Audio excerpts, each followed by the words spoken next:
കടുത്തുരുത്തി വാലാച്ചിറപ്പള്ളിയിൽ വിശുദ്ധ സെബസ്ത്യാനോസിന്റെ തിരുനാളിന് കൊടിയേറി. വികാരി ഫാദർ ജോസഫ് വഞ്ചിപ്പുരയ്ക്കൽ കൊടിയേറ്റിന് കാർമ്മികത്വം വഹിച്ചു. പ്രധാന തിരുനാൾ ശനി ഞായർ ദിവസങ്ങളിൽ ആഘോഷിക്കും.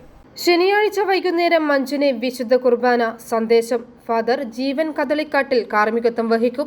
6:30-ന് പ്രദക്ഷിണം ഇരവിമംഗലം പന്തലിലേക്ക്, തുടർന്ന് ലതീഞ്ഞ്. 7:30-ന് ആദിത്യപുരം പന്തലിലേക്ക് പ്രദക്ഷിണം. 8:30-ന് പള്ളിയിലേക്ക് പ്രദക്ഷിണം. 9-ന് സമാപനാശീർവാദം. ഞായറാഴ്ച രാവിലെ 7-ന് വിശുദ്ധ കുർബാന. ഫാദർ ജസ്റ്റിൻ പൈനുങ്കൽ നേതൃത്വം നൽകും. വൈകുന്നേരം 4:30-ന് തിരുനാൾ റാസ. ഫാദർ ജോബിൻ ആനക്കല്ലുങ്കൽ മുഖ്യ കാർമ്മികത്വം വഹിക്കും. Father Mathew Thayyil, father Johnny Naduthadam എന്നിവർ സഹകാർമ്മികത്വം വഹിക്കും. ഫാദർ ആൽബിൻ പുതുപ്പറമ്പിൽ തിരുനാൾ സന്ദേശം നൽകും.